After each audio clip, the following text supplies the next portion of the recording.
C'est un vaste sujet, féminin, masculin. Je dirais c'est un sujet finalement au niveau de l'humain qui est représenté depuis la nuit des temps par les contes, par les légendes, la quête du Graal, les contes d'enfants, Blanche-Neige et les Sept Nains, La Belle au Bois dormant, enfin tous ces contes, en tout cas chez nous, qui ont un peu bercé notre enfance, les chevaliers, la princesse, le prince, le roi, la reine. Et en fait, toutes ces images en termes de, je dirais, de légendes sont bien évidemment des symboliques qui ont attrait avec notre transformation intérieure pour retrouver quoi ? Notre unité. C'est-à-dire, d'une certaine manière, ce qu'on fait à l'extérieur, donc rencontrer un partenaire, féminin, masculin, peu importe, c'est en fait le miroir de ce que l'on doit, d'une certaine manière, ce qu'on est amené à faire en tant qu'être spirituel, à réintégrer nos polarités féminines et masculines pour que l'être que nous sommes puisse véritablement, entre guillemets, exister, ça veut dire exister, c'est-à-dire se mettre au monde. Et c'est aussi, bien évidemment, le cheminement dans les religions, christiques, bouddhistes, dans le Coran, etc., etc. On a tous il y a énormément de traditions, même animistes, bien évidemment. Et donc l'idée, c'est comment pouvons-nous incarner l'être que nous sommes dans sa plénitude spirituelle, dans sa plénitude au niveau de l'esprit, de l'âme et du corps. On pourrait dire ça comme ça. Et nous sommes dans un monde duel. C'est-à-dire, le jour, la nuit, le noir, le blanc, le plus, le moins, la polarité féminine, la polarité masculine, et ça on pourrait le décliner jusqu'à beaucoup. Donc nous sommes dans un monde duel, et lorsque nous nous incarnons sur cette terre, eh bien nous vivons cette dualité. C'est-à-dire, nous sommes dans une énergie où tout est posé d'une certaine manière dans cette dualité. La dualité n'est pas un problème. Le yin, le yang, la dualité n'est pas un problème. Le souci qu'il y a, ou en tout cas le challenge qu'il y a, c'est de faire cohabiter ces deux polarités dans l'harmonie. Ça, c'est le souci. C'est ce qui est le plus difficile à mettre en place, on va le dire comme ça. Parce qu'on ne peut pas, dans un premier temps, dans notre incarnation, ne pas vivre ces deux polarités. Même notre corps physique est fait de cela, puisque nos cellules, intrinsèquement, elles ont une polarité négative à l'intérieur, au niveau du noyau, et positive à l'extérieur, ce qui fait que toutes les relations, toutes les interactions, tous les processus chimiques, etc., qui existent. Donc c'est vraiment intrinsèquement construit à notre constitution. Donc dans cette conférence, on va aborder plusieurs points. C'était difficile de les sélectionner parce qu'il y a beaucoup de matière à faire sur ce sujet-là. Beaucoup de matière à dire, en tout cas à exprimer. Et donc on va évidemment essayer de faire quelque chose qui est le plus proche de votre demande, c'est-à-dire décliner un peu la différence entre ce que c'est qu'un féminin sacré et un féminin sacré mais non encore éveillé. Il faut savoir que, bien évidemment, en tant que féminin et masculin, nous avons déjà cette dimension sacrée. La seule chose, c'est qu'elle n'est pas éveillée, elle n'est pas encore, je dirais, à l'état de diamant, à l'état de lumière. C'est la seule chose que nous ayons à faire. Et la même chose pour le masculin. Qu'est-ce qu'un masculin ? Quelle est l'attitude, je dirais, le comportement, la façon de penser d'un masculin qui n'est pas encore éveillé ou qui est sur le chemin de l'éveil ? Et qu'est-ce qu'on appelle un masculin sacré, sachant que, bien évidemment, ces deux polarités, c'est à l'intérieur qu'elles doivent s'éveiller et s'harmoniser, plutôt que de tenter toujours de choisir le bon numéro pour qu'enfin on puisse être aimé, se sentir aimé et aimé. Mais l'avantage de cette dualité et de cet extérieur que nous pouvons vivre, c'est que l'extérieur, donc le partenaire, mais ça peut être bien évidemment toutes les interactions avec d'autres êtres humains, hein, c'est pas forcément le partenaire, le couple, c'est père, mère, c'est avec l'enfant, c'est avec le boss, c'est avec la copine, c'est avec... Vous voyez ce que je veux dire? Un couple, c'est large, hein, c'est pas que homme-femme, ou homme-homme, ou femme-femme, c'est très large. Mais néanmoins, ce qui va être intéressant de voir, c'est que vous verrez, on reviendra très souvent à cette histoire de couple intérieur. Parce que là-dessus, sur ce couple intérieur, on peut y faire quelque chose. Sur l'extérieur, c'est plus compliqué. Vous avez certainement, et nous avons tous essayé de faire changer les autres. Parce que forcément, c'est eux qui avaient quelque chose qui n'allait pas. Mais on s'essouffle vite à vouloir faire changer les autres, parce que ça ne fonctionne pas comme ça. Et donc, du coup, tout le travail consiste bien évidemment à revenir vers soi. Donc, on va décliner un peu ça. Ensuite, on verra... L'important, c'est de savoir mais comment on peut améliorer cette quête, comment on peut l'activer, comment on peut cheminer sur cette quête, quels sont les pièges, quelles sont les étapes, quelles sont les possibilités, comment ça se joue. Et là, évidemment, on parlera forcément de notre ego, c'est-à-dire qu'est-ce qui a été construit par notre personnalité, enfin, la construction de notre personnalité, et qui, d'une certaine manière, empêche cette relation fluide qu'il doit y avoir entre le féminin masculin et le respect qu'il doit y avoir pour ces deux polarités, telles qu'elles sont, et pas vouloir qu'il y en ait une qui vienne s'identifier à l'autre, et inversement. Ça, c'est vraiment le chemin le plus difficile, parce qu'il faut aller voir l'ombre, c'est-à-dire ce qui n'est pas encore éclairé, et que notre formatage au jugement bien-mal de nos parents, de la religion, de l'éducation, de notre société, etc., eh ben on s'y confronte durement. Et c'est ça tout le travail, c'est de se libérer de ça, pour pouvoir justement amener cette harmonie, amener cette unité. Et puis ensuite, on verra justement comment changer. Parce que quand on parle dans tous les contes, hein, on parle de ça. C'est-à-dire quand on parle de... Ils se marièrent et eurent beaucoup d'enfants, n'est-ce pas? Le prince et la princesse, le prince qui vient libérer sa princesse, ou en tout cas qui vient au moment où elle s'éveille. Hein. C'est très très fin. Il y a des contes qui sont vraiment extraordinairement construits. Ce ne sont pas que des fables, c'est vraiment l'alchimie pure et simple mise en symbolique. Et c'est vraiment le travail alchimique, donc de tous les alchimistes, on pourrait dire, qui est d'aller chercher la pierre philosophale, de la créer, ou voir pour le chevalier la quête du Graal pour les hommes. D'accord ? Donc ça, c'est vraiment quelque chose d'intéressant. Comment on peut vraiment modifier des choses pour qu'à un moment donné, eh bien, notre personnalité se dissolve pour laisser apparaître la merveille que nous sommes. Et ainsi, vivre une relation de couple à l'extérieur, fluide, harmonieuse et bienveillante. Sachant que notre vie est en perpétuel, un perpétuel éveil, ça veut dire que le rêve de quelque chose de linéaire, où ça y est, on n'a plus de conflits, tout est génial, tout marche bien dans la vie. Bon, là, il faut quand même un certain nombre de vies, et même un certain nombre de vies fait qu'on a toujours quelque chose à découvrir. Donc, ce n'est pas cette idée qu'à un moment donné, ce soit linéaire, ou en tout cas, on soit toujours dans la joie, dans l'abondance, dans le rire, dans la complicité, etc. Non, c'est plus que la manière d'aborder les événements,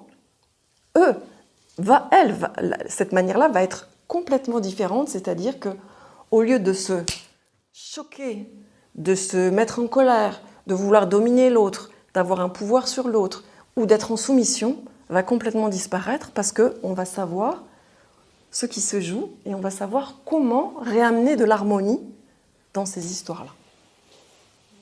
Donc l'histoire, c'est comment changer notre personnalité, comment changer notre ADN, et là je parle bien d'ADN, Parce que finalement, toute cette construction que nous avons apprise ou mise en œuvre depuis des millénaires au niveau de notre humanité, il faut la déconstruire.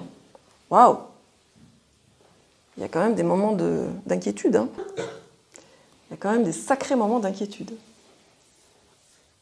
Ça vous va comme plan?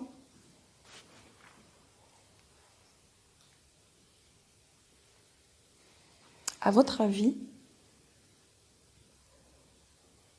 qu'est-ce qui fait la différence entre un féminin et un féminin sacré?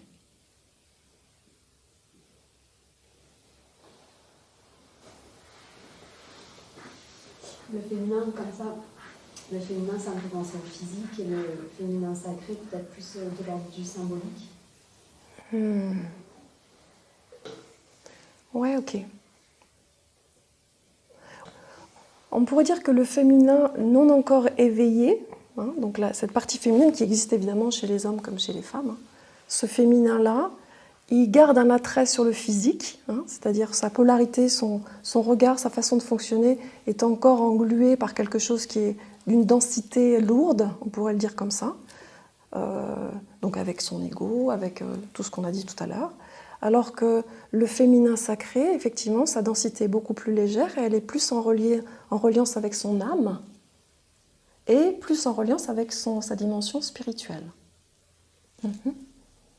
Ce qui donne quoi? C'est-à-dire que pour elle, ce qui est important, ce féminin-là, ce qui est important, c'est son intériorité, c'est sa capacité à intérioriser, à maturer, à imaginer, à intuitionner, ce qui est très différent d'un féminin qui n'est pas encore, je dirais, spiritualisé, d'accord, et qui, lui, va avoir tendance à vouloir gouverner. À vouloir gouverner, par exemple. Contrôler, gouverner, qui va être dans la séduction, qui va vouloir avoir un pouvoir par sa séduction, hein, sur les hommes, par exemple. Au niveau de la sexualité, c'est pas le même enjeu non plus. On en parlera. Ouais, quoi d'autre? Il ne va pas hésiter à détruire d'autres femmes parce qu'elle devient une ennemie. La jalousie. La jalousie. En fait, il y a toujours un intérêt derrière, quel qu'il soit. Il y a tellement que... Vous avez une polarité féminine non éclairée, c'est une polarité qui va fonctionner en manque. C'est normal puisque elle ne va pas être connectée à son spirituel. Okay, donc elle va fonctionner sur des dimensions moins l'esprit. C'est un peu fâcheux. On va encore aller plus loin. Hein. Ou alors aussi, si la personne ne veut pas gouverner, le féminin ne veut pas gouverner, il peut être totalement soumis. Mais en fait, c'est le problème opposé de la même pièce. Hein. Mais il y a un intérêt aussi derrière. Ok. Est-ce que vous pensez qu'un féminin soumis, par exemple cette qualité-là, existe chez un homme comme chez une femme?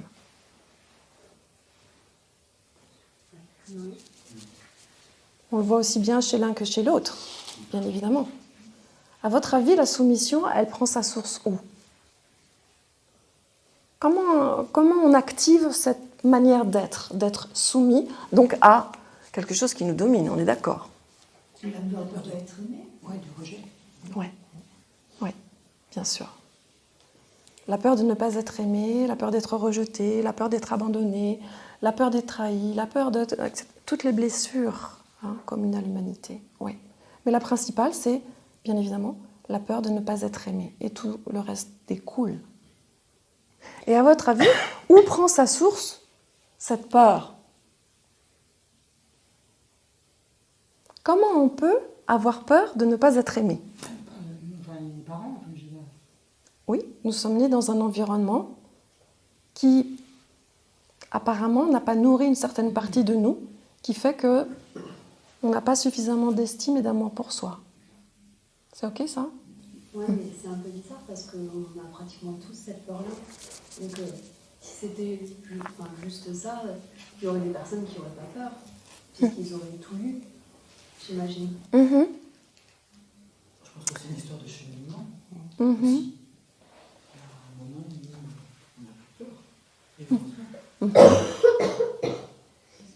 La peur, toutes les peurs, en fait, c'est très simple. Toutes les peurs sont liées à la construction de l'ego. Et l'amour est lié à la construction du spirituel. Et l'ego sert à aussi cheminer vers le spirituel. C'est-à-dire une dissolution totale de l'ego, c'est très compliqué parce que déjà on est incarné. D'accord ? Donc ça veut dire que, je dis ça, c'est très important ce que je vais vous dire là, parce que c'est très souvent, dans un cheminement spirituel, on montre du doigt l'ego. Ah, t'as encore de l'ego. D'accord ? Ah, ça c'est pas bien. T'as vu quel orgueil, t'as vu quel machin, t'as vu quel... Mais il faut bien savoir que sans ego, il y a longtemps qu'on serait mort. C'est-à-dire nos ancêtres, ils n'auraient jamais pu survivre. Ça veut dire qu'on ne serait pas là, en termes d'ADN. D'accord ? Donc ça fait partie de notre construction. C'est la partie d'ombre. D'accord ? C'est la partie d'inconscient. C'est la partie, en fait, du 93% de ce qui fonctionne tant qu'on n'est pas conscient. C'est-à-dire, le conscient, c'est 7% dans la vie en général, tant qu'on n'a pas cheminé. Le reste, ça fonctionne tout seul sans même qu'on sache que ça fonctionne. Réactivité, survie, tous les protocoles qui ont été mis pour nous construire, pour ne pas être blessés, ou au contraire pour se défendre, ou au contraire, etc., etc.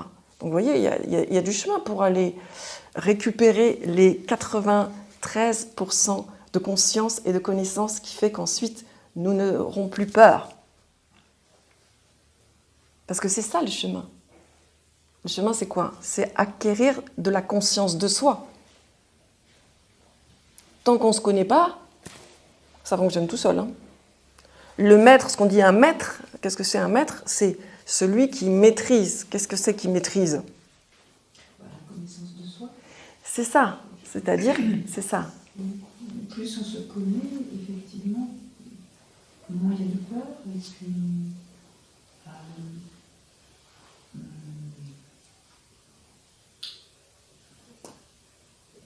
ouais, il n'y a plus de réactivité, il y a plus... Ouais, c'est vrai que la connaissance de soi, du coup, c'est terrain commun. C'est ça. Donc, C'est un terrain connu, c'est un terrain où on connaît ses réactions, où on connaît sa sensibilité, où on connaît ses fragilités, où on connaît ses blessures, où on est allé donc identifier tout cela et petit à petit, on s'autorise à les intégrer, à les éclairer, à les intégrer. Et c'est ça qui transforme les choses. Ok ? Masculin ?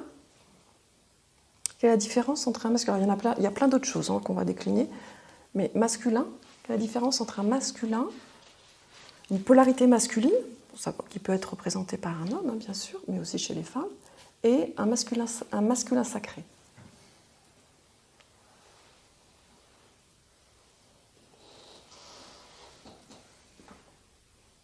ouais, est-ce que c'est pas la même chose que le féminin ? Est-ce qu'il n'y a pas aussi cette peur de ne pas être aimé, et du coup de mettre en place des schémas de contrôle,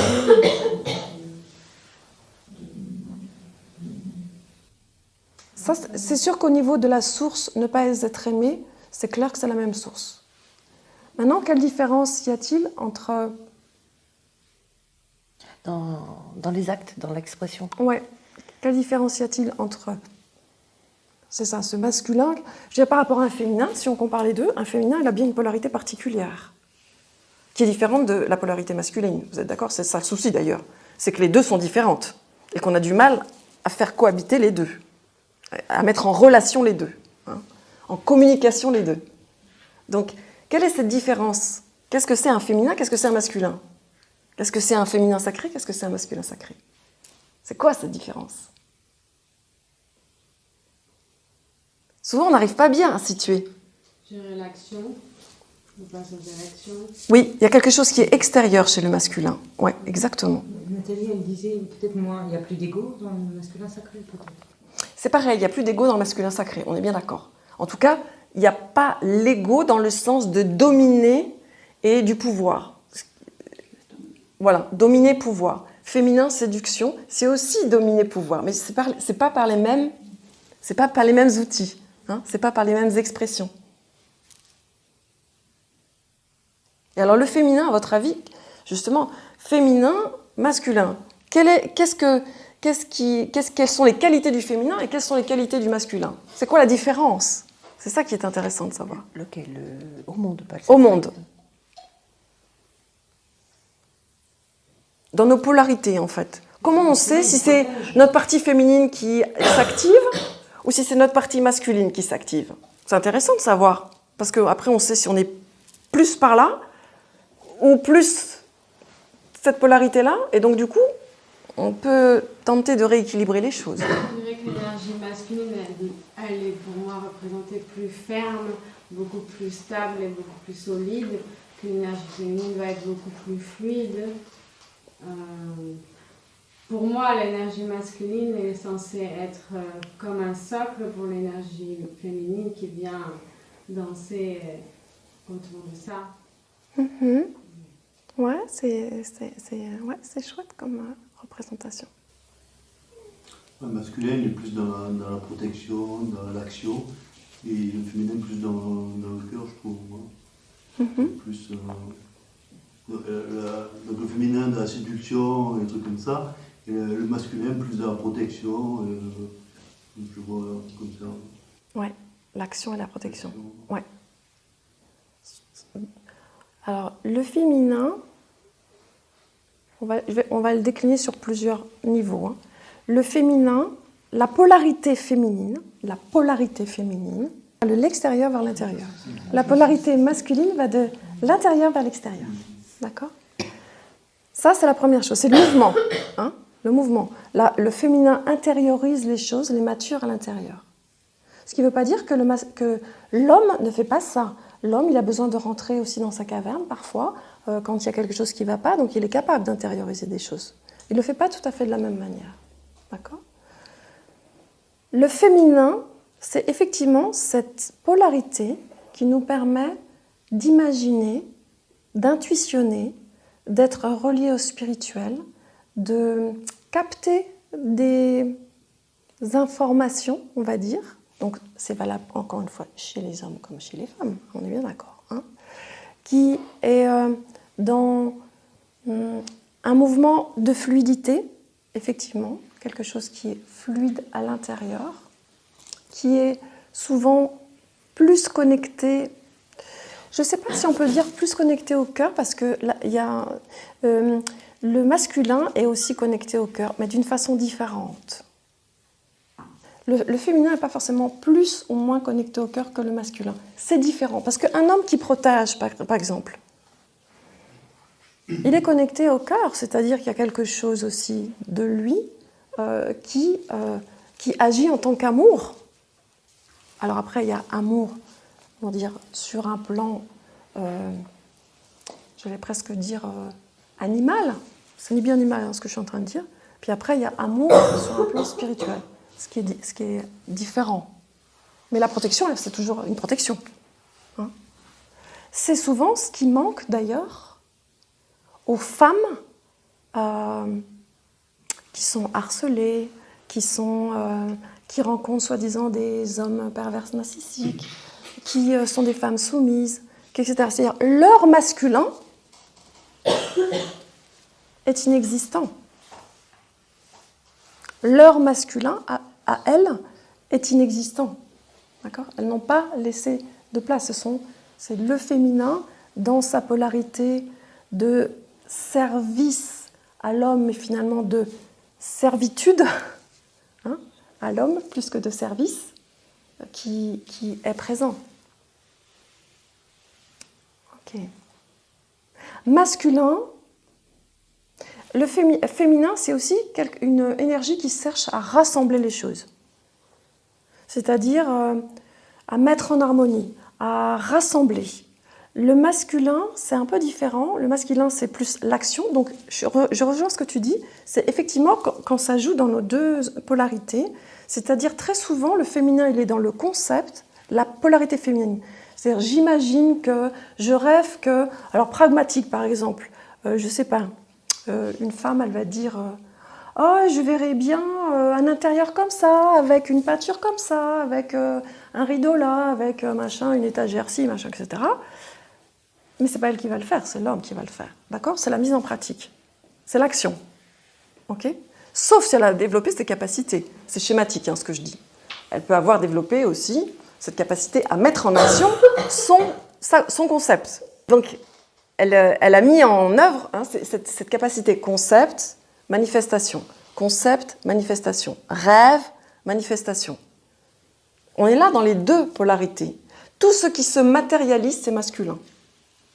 Tout ce qui s'intériorise, s'imagine, se rêve, c'est féminin. Ok ? C'est clair, ça ? Ouais, ça vous va ? Du coup, en fait, notre éducation nous a bien coupé de ça, puisque la femme demande au mari, fais-moi ci, fais-moi ça, et l'homme, on lui dit, de toute façon, pas pleurer, garde tes sentiments. C'est ça. Donc, déjà dans notre éducation, tout petit, et depuis des générations, on nous coupe de ça. Absolument. Donc, absolument. Parce qu'après, quand on s'y penche et qu'on s'arrête un petit peu et qu'on réfléchit, je vois bien à quel moment le féminin se manifeste chez moi et le masculin se manifeste. C'est juste que, ah ouais, ça existe, quoi.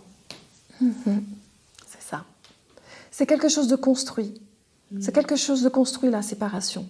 Depuis très longtemps. C'est quelque chose de construit. Parce que, à votre avis, pourquoi ça sert quelque chose de séparer deux polarités ? Ben oui. Alors vous imaginez un peu si on était unis, qu'est-ce que ça changerait dans le monde ? Ça serait plus difficile à manipuler. Exactement, ce serait beaucoup plus difficile d'être manipulable, d'être esclave comme nous pouvons accepter de l'être d'une certaine manière, hein, c'est-à-dire ne pas être soi, se soumettre à des choses qui ne nous conviennent pas. On serait des êtres libres, libres dans la création. Ça ne veut pas dire libre, je fais ce que je veux, mais libre dans la création de créer quelque chose qui est harmonieux et qui n'est pas destructeur et pour tout le monde et pour tous les règnes.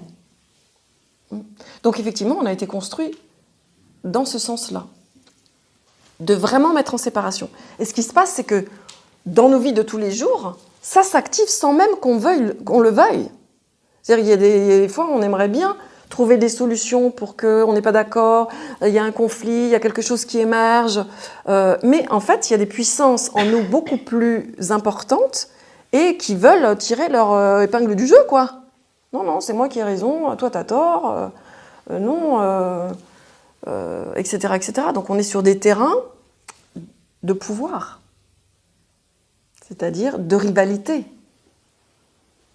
C'est-à-dire qu'on n'a pas encore éclairé qu'en fait, mais en fait, on n'est pas séparés, on ne peut pas se séparer.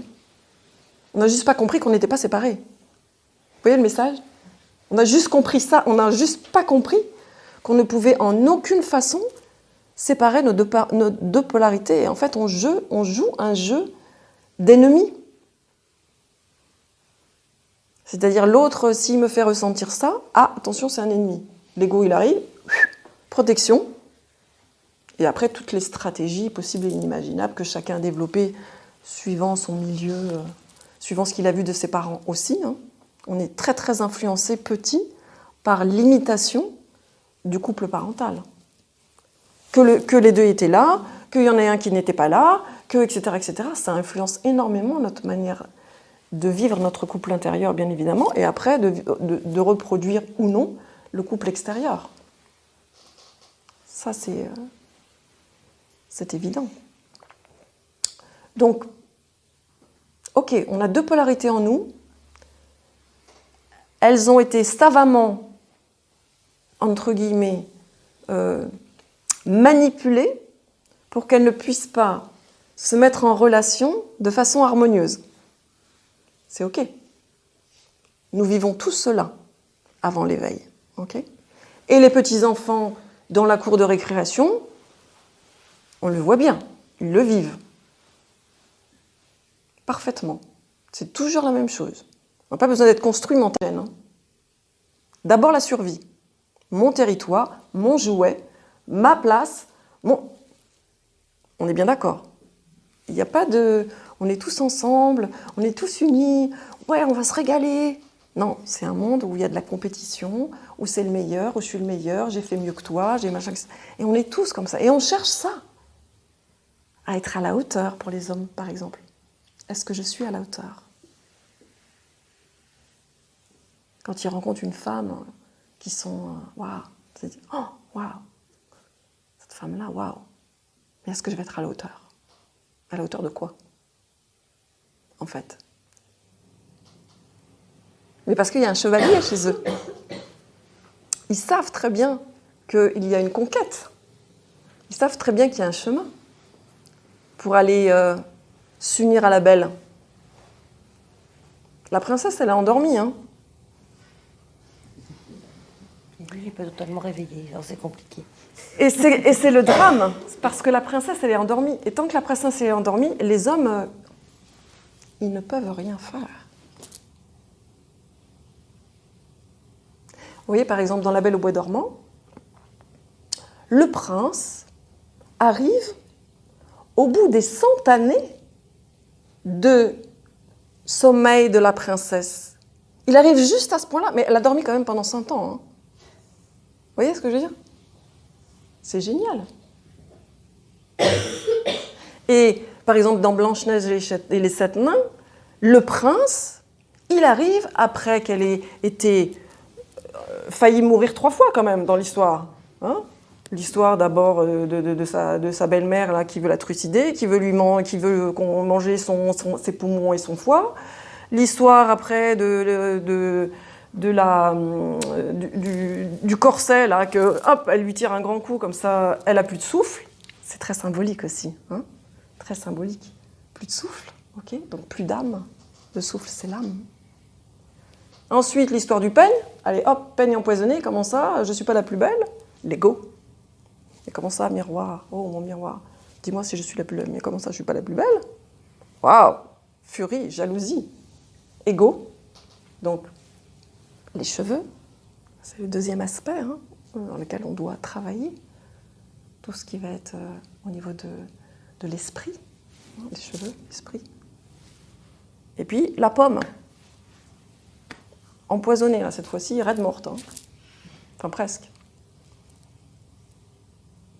Donc, c'est toute la connaissance, vous savez bien, je dirais, au niveau des légendes. Hein, la pomme, c'est quand même la symbolique biblique.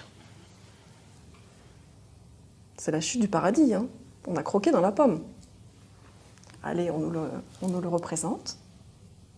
C'était finement joué, hein, parce que je ne sais pas si vous vous souvenez, mais la pomme, en fait, elle avait 2 faces. Elle avait une face blanche et une face rouge. Parce qu'elle était fine, la belle-mère. Elle s'était dit, mais comment, au bout de la 2e fois que je suis allée taper à la porte et que la personne m'a ouverte, mais qu'à chaque fois, elle a un petit peu de déboire, comment je vais faire ? Simple, je croque dans la partie blanche que je n'ai pas empoisonnée, comme ça, elle va croire que l'autre partie n'est pas empoisonnée, et puis, voilà. Et en attendant, le prince charmant, qu'est-ce qui se passe ? Donc, il s'est passé tout ça, initiation du féminin. Le féminin doit mourir à son ego. Et elle est mise en terre, elle est mise dans un cercueil de verre, vous vous souvenez, les 7 petits nains, blancs, etc. Les 7 nains, c'est pas rien. Les 7 étapes de la transformation alchimique. En plus, les nains, c'est dans la terre hein, que ça va faire, que ça va travailler. Ça va chercher les bijoux, ça va chercher les pierres, ça va chercher les minéraux, ça va chercher les diamants, ça va chercher, etc., etc. Donc, tout ça, et c'est à la fin de tout ça que le prince passait par là. Oh, mais comme elle est très très belle, je souhaiterais la prendre avec moi. Et donc il la ramène au château, il se marie avec l'autre. Donc vous voyez ce que je veux dire? C'est vraiment très très important parce que un féminin, donc là je parle un féminin, mais aussi une femme, puisque c'est le rôle des femmes actuellement. Et c'était rigolo, hein, les femmes ont amené les hommes, etc. etc.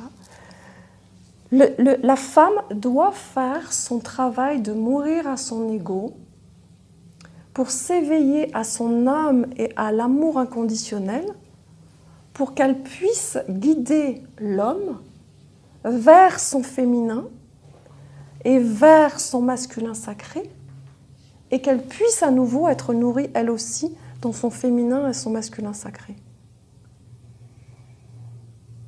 Donc, si on attend à l'extérieur pour les femmes qu'un homme nous amène quelque chose qu'on réclame, c'est pas la bonne voie. C'est pas la bonne voie. Et un homme, il n'attend qu'une seule chose, c'est de rencontrer une femme qui va être son initiatrice, son guide. C'est-à-dire une femme dans laquelle, lui, il va sentir qu'il y a une possibilité d'être amené à réaliser l'être qu'il est, féminin, masculin. Mais c'est la femme qui est l'initiatrice de cette transformation. Elle doit d'abord se transformer, elle, pour pouvoir accompagner le masculin. Et surtout, je dirais, dans ce patriarcat où le masculin a été fracassé au niveau de son féminin. On l'a bousillé. On lui a dit, comme ce que tu disais, hein, pas le droit de pleurer, pas le droit de machin, bref, tout son féminin, il n'a pas droit en fait. Il faut que ce soit un homme, mon fils. Ok. Et bien lui, pour retrouver le chemin, c'est compliqué. Hein. Parce que dans cette... Qui a fait ça, c'est le féminin, c'est les mères qui ont fait ça. Hein. Oui, bah oui, entraîné depuis la nuit des temps. Hein, entraîné depuis la nuit des temps. Donc, qu'est-ce que c'est qu'un féminin sacré par rapport à un féminin? Eh bien, c'est un féminin qui a retrouvé l'esprit. C'est un féminin spiritualisé, on va dire. Ça veut dire quoi? C'est un féminin qui a fait tout ce travail de nettoyage de son ego, qui n'a plus peur, qui est dans l'amour d'elle-même, et à ce moment-là, elle va pouvoir guider. Et ça veut dire qu'elle a fait ce travail finalement de guidance avec son masculin. Hein. C'est ça, ça veut dire ça. Hein. Elle a fait ce travail de guidance avec son masculin. Et donc du coup, elle va pouvoir accompagner son partenaire, qui peut être un homme, une femme d'ailleurs, peu importe, mais une entité plus masculine en tout cas, pour lui permettre de se réaliser. Donc ça veut dire que tant qu'on est sur un plan, quand il y a des conflits de relations, couple, partenaire, boss, enfant, etc., tant qu'on est sur une relation j'ai raison, t'as tort, ou t'as tort, j'ai raison, bah ça n'avance à rien, parce que le sujet, il n'est pas là. Le challenge, il n'est pas là. On s'en fout pas mal de qui a raison et qui a tort, parce que ça fait rien d'avancer du tout. Le sujet, il est que, comme vous le savez, à chaque fois dans une interaction, l'autre, il est le miroir, si je suis agressée. Hein. À chaque fois qu'on est agressé par quelque chose qui vient de l'autre, il me renseigne sur quelque chose que je dois regarder. On est bien d'accord, à l'intérieur. Oui, mais alors c'est gênant parce que c'est toujours le même qui regarde. Hein. Je suis bien d'accord. Les hommes, ils n'aiment pas trop, les regardent. Mais oui, mais c'est son rôle. Parce qu'elle a cette capacité d'être, elle, reliée davantage à l'intuition, à l'esprit, à la maturation intérieure, et donc, et aussi, entre guillemets, ce qui est dit à l'amour inconditionnel, c'est plus facile dans sa construction, dans sa polarité, hein, que le masculin. Le masculin, c'est je veux dire, depuis des éons, c'est quand même de la chair à canon, excusez-moi, mais le nombre d'hommes qui ont été obligés de dominer, enfin, d'aller au combat dans les guerres pour protéger son pays, pour protéger sa famille, pour être au service de je ne sais pas trop quoi, mais enfin, en attendant, lui, il y va de sa chair. Hein. Alors heureusement, il y a cet amour qu'il peut avoir pour sa famille, pour sa patrie. Bon, on les endoctrine bien aussi, hein, parce que sinon, s'ils étaient en unité, ils n'iraient pas à la guerre. Hein, ils n'historieraient pas. Mais c'est... heureusement qu'il y a l'amour d'une femme, d'une famille, etc., qui fait qu'à un moment donné, ils ont une motivation. Vous voyez ce que je veux dire ? C'est important. Et donc le masculin sacré, lui, il faut... Comment on peut l'accompagner ? C'est-à-dire que tout ce qui va concerner ses peurs de ne pas être à la hauteur, ses peurs de montrer qu'il a des fragilités, des émotions, il va falloir l'accompagner pour lui permettre de pouvoir être cela, de pouvoir voir, de pouvoir sentir qu'il est respecté dans ce qu'il est, qu'il est accueilli dans ce qu'il est.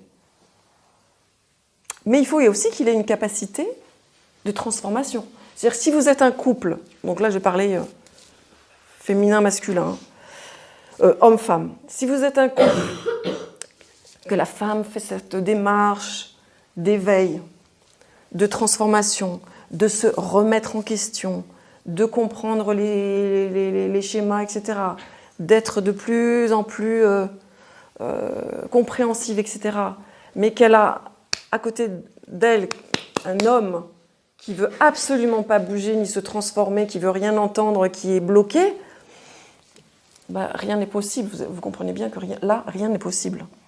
D'accord ? Et plus elle va essayer de le faire changer, et moins ça va fonctionner. Et plus il va se fortifier. Plus il va se fortifier, parce que souvent, au démarrage d'un éveil, il y a du jugement. Et il y a quelque chose, il y a du jugement, c'est-à-dire l'autre, il ne m'apporte pas ce que je veux, quoi. Moi, princesse. Où est mon prince charmant ? On sait bien que ça n'existe pas. Or, c'est faux. Bien sûr que ça existe. À 100 000%. Et pour ça, il faut être une princesse. Si on n'est pas princesse, on ne peut pas avoir de prince charmant. C'est compliqué. Si on est la mégère qui râle tout le temps, qui veut tout contrôler, qui est en train de regarder, fouiller dans les poches du monsieur pour savoir s'il n'y a pas quelque chose qui... Vous comprenez ce que je veux dire ? Ça ne peut pas marcher, quoi.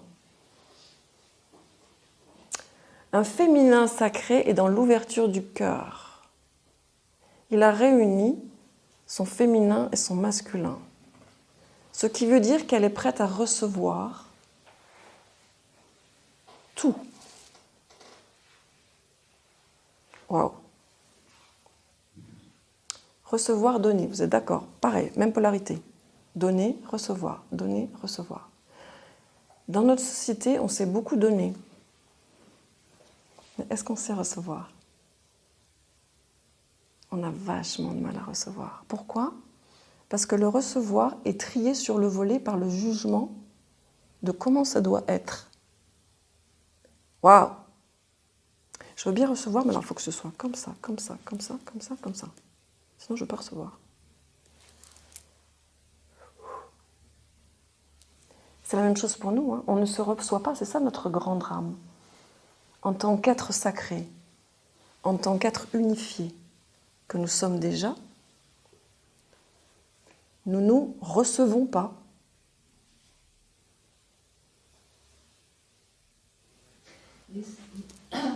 Sur le fait de recevoir, il y a cette notion de valeur, de jugement de valeur. On donne parce que voilà, ça s'ouvre. Ça... Mais recevoir, oui, j'entends, ce que moi je comprends, c'est déjà est-ce que je le mérite ? Et puis ouais, mais est-ce que je ne méritais pas plus ?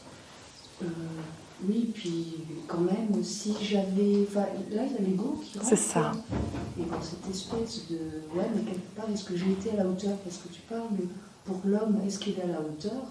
Moi, en tant que femme, souvent, on me pose cette question aussi, alors, parce que c'est mon masculin. Oui, c'est ton masculin. C'est ça, c'est ton masculin. Est-ce que je suis à la hauteur ? Et donc, recevoir, ouais. c'est pas facile de recevoir. Facile, ouais. On a été formatés en masculin, en polarité masculine, nous tous. Hein. Dans notre société, regardez ce qui se passe. Il suffit de voir l'école. On nous inflige d'apprendre des choses, de la logique, du machin, du truc qui... Vous voyez ce que je veux dire? Tout ce qui va être l'art du féminin, c'est-à-dire la danse, le jeu, tout ce qui rassemble, tout ce qui va être le chant, tout ce qui va être l'intuition, tout ce qui va être la perception, le corps, le toucher, les sens. Mais ça n'existe absolument pas. Donc en fait, on est formaté à être des masculins. Heureusement, il y a des courants comme Montessori qui... Heureusement qu'il y a des courants qui sont géniaux. Et puis ça s'éveille de plus en plus. Heureusement qu'il y a ça. Mais bon, ça reste vraiment... Hein, voilà, ça reste très peu. Mais on est formaté à ça. Donc du coup, même nous, en tant que femmes, on ne sait plus trop si on est femme ou est-ce qu'on est vraiment dans notre polarité féminine ou est-ce qu'on est quand même dans notre polarité masculine parce qu'il faut qu'on aille au monde aussi. Avant, ça, c'était pas le cas. Avant, on restait à la maison avec les enfants. D'accord ? La femme restait à la maison avec les enfants. Mais là, maintenant, il faut affronter le monde, il faut aller dehors, il faut être un dirigeant, il faut être quelqu'un qui sait se protéger des attaques extérieures, des jalousies, des je veux ton poste. Donc, on est forgé de plus en plus à aller sur du masculin. Et c'est pour ça que le monde devient ce qu'il est, c'est-à-dire un masculin sans esprit, c'est-à-dire sans sa polarité féminine, c'est un destructeur absolu. Parce qu'un masculin sans cette spiritualisation, c'est-à-dire sans son féminin, eh bien, lui, il veut juste obtenir ce qu'il veut et faire.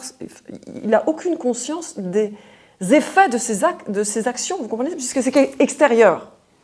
Donc, l'effet que ça a, en fait, on s'en fout, parce que la seule source, c'est que moi, je puisse faire ce que j'ai envie de faire. Mais ça existe chez les femmes, beaucoup. Hein ? Peu importe l'effet que ça a. Et après, il y a plein de choses comme ça qui sont complètement, je dirais, sabotées et falsifiées.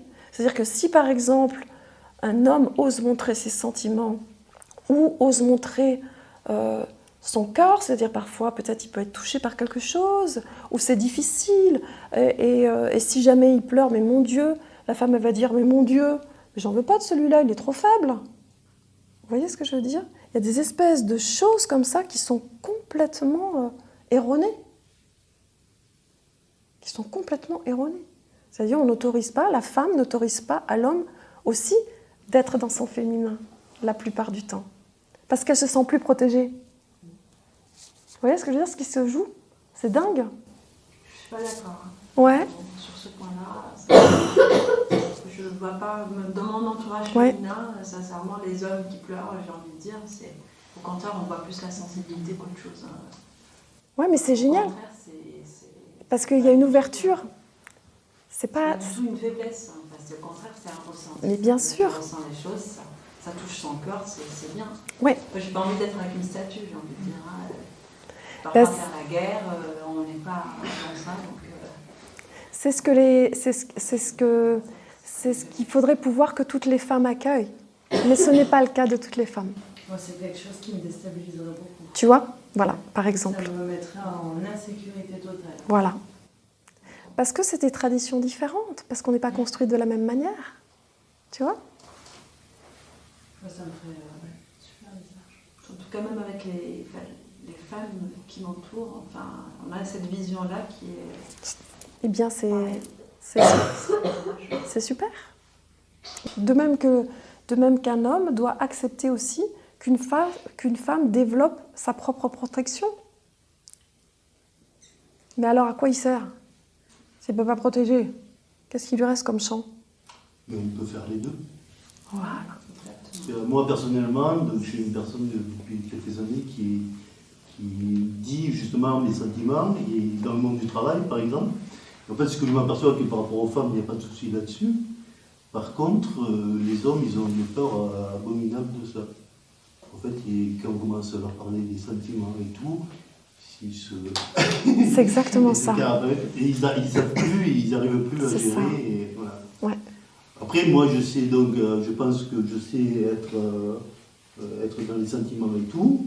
Et à des moments, je sais être le gardien.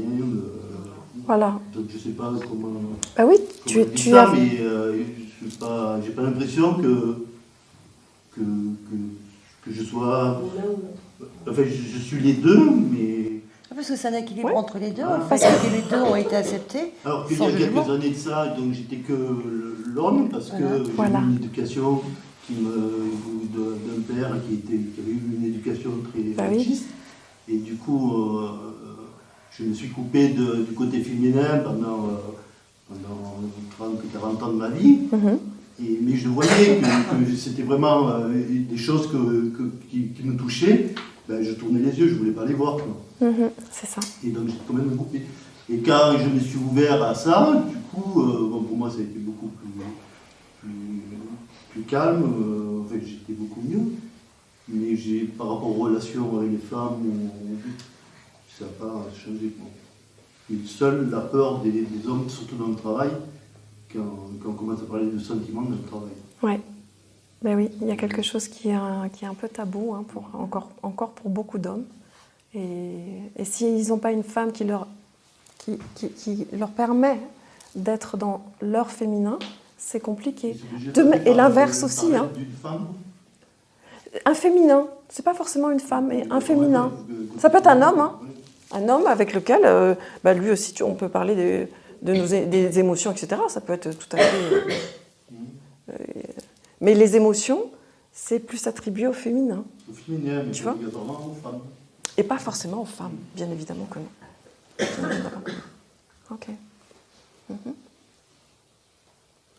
Donc, quel est le chemin pour aller... je vous pose la question. Quel est le chemin pour permettre à votre féminin sacré, que vous soyez un homme ou une femme, de progresser, enfin en tout cas d'être mis de plus en plus en lumière, d'être accueilli, d'avoir une existence, de s'installer. C'est justement ce que vous avez dit, je pense, quand vous avez dit accueillir. Mm-hmm. Je pense que c'est une clé. Oui. Accueillir ce qui vient, en fait. Ouais. Le vivre et le ressentir, en fait. C'est ça, exactement. Donc ça s'appelle du recevoir, accueillir et recevoir. Recevoir cette polarité-là. Accueillir, la regarder, l'accueillir parce qu'elle existe. Et sinon, on joue à la castrer, d'accord ? C'est-à-dire, non, il faut maîtriser, non, il ne faut pas montrer, il ne faut pas être ci, il ne faut pas être ça. Alors c'est refuser sans arrêt ce que l'on est, en fait, d'une certaine manière. C'est quand même un peu compliqué d'être uni si on refuse ce qu'on est. Parce qu'au final, c'est une onde, ça passe après. Oui. Je pense qu'on s'en fait des montagnes de pas mal de choses. Et quand on commence à appréhender justement cet accueil, on voit qu'on accueille la chose et qu'en fait, on a un petit moment, ça nous déstabilise. On n'est pas trop bien, mais même pas très longtemps des fois. Ouais. En fait, ça s'évacue. Ça en fait une montagne. Après, on évacue parce qu'on accepte aussi quelque part. Hein. On ne peut pas évacuer sans passer par une acceptation de la chose, j'ai envie de dire. On ne peut pas parer à la chose et ça ne glisse pas. C'est-à-dire, si on ne s'ouvre pas, forcément, s'il n'y a pas déjà un accueil, on ne peut pas traiter la chose. Exactement. Traiter cette information qui vient montrer qu'il y a quelque chose d'important. Voilà. C'est ça, quand on a une émotion, on a peur en fait. C'est ça. On a peur d'émotion. Surtout chez les hommes. Ouais. En fait. Ouais, non, Ouais. je suis pas beau, on a compris de ça. Oui. L'émotion, ça va même, enfin, moi à une époque, je savais même plus les vivre en fait. Tellement qu'on se plaint. On apprend à la vivre. Ouais. En fait, c'est comme je disais, c'est une onde en fait. Ouais, c'est ça. Parce que dans l'émotion, je crois qu'il y a le mot mouvement, quelque chose comme ça. Oui, c'est exactement ça. C'est exactement ça. Ça passe. Ça part, ça Ouais. bouge et c'est parti en fait. Oui, tout à fait. C'est exactement ça. C'est propre à l'âme, l'émotion. Voilà. C'est le mouvement. C'est cette fluidité dont tu parlais. C'est quelque chose de léger. Ouais, ok.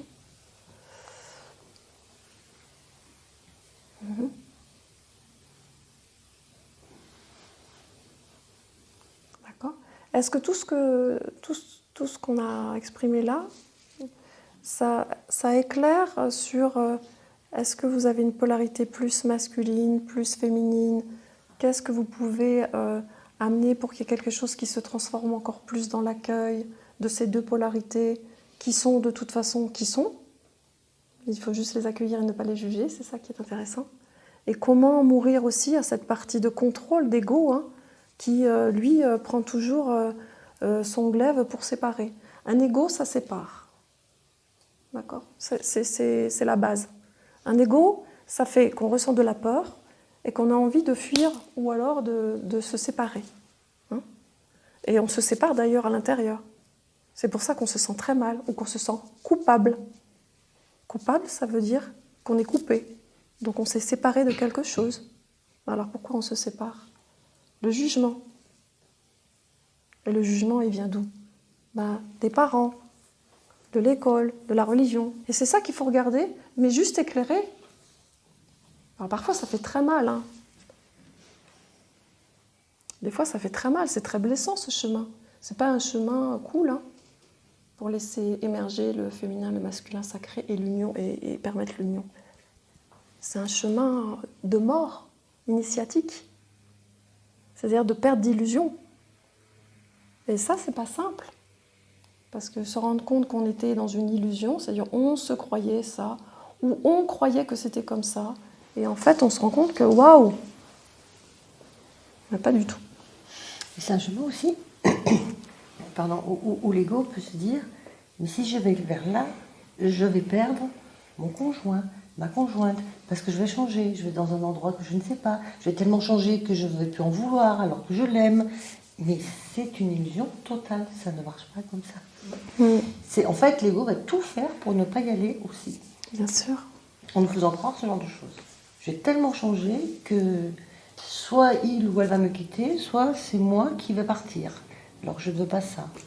Alors c'est le changement qu'on a soi-même qui va faire que celui qui est en face va changer aussi. Ça va lui permettre de lui ouvrir les portes. À condition qu'il soit prêt. Ou que nous soyons prêts, parce que c'est une interaction, hein, c'est toujours une interaction. Après, tout le monde est prêt, de toute façon, en fait, tout le monde est prêt.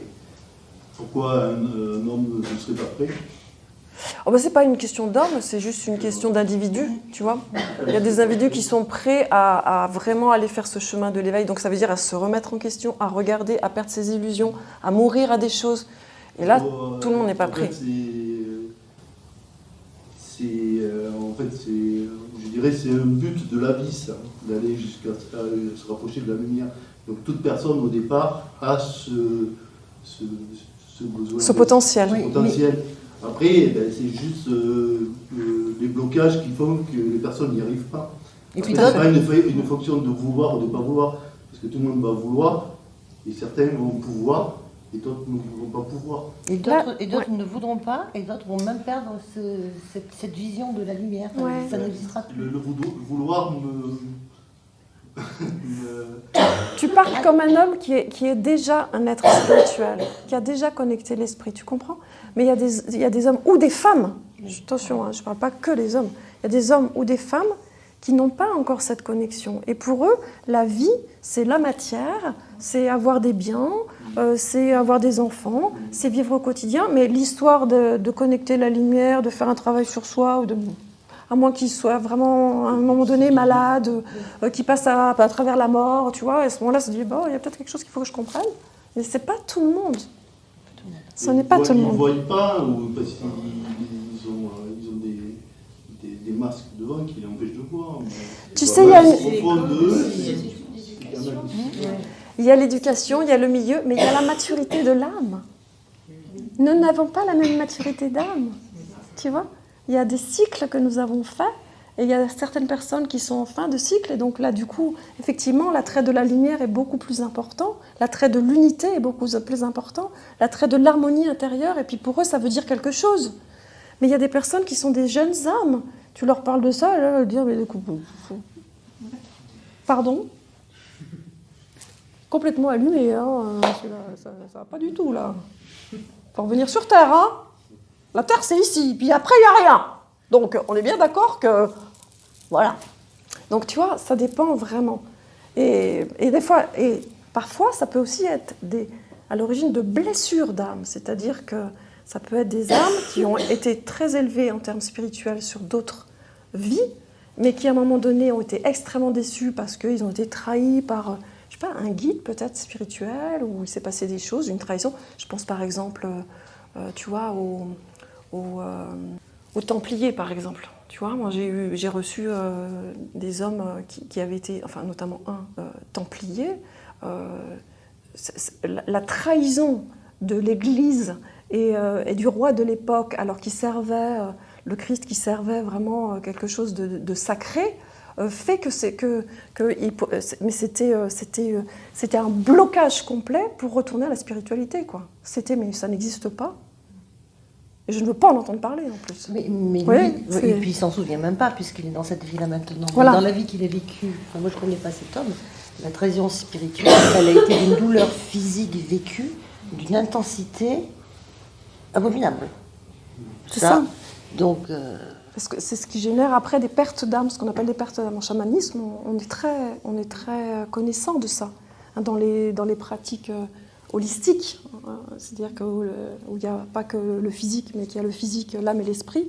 Eh ben, on sait très bien qu'il y a des pertes d'âme quand il y a par exemple des chocs comme ça. Alors après, la personne, elle est... une partie d'âme. Oui. Ce sont des pertes des parties d'âme, oui, bien sûr. Des pertes de parties d'âme, bien évidemment. Ouais, tout à fait.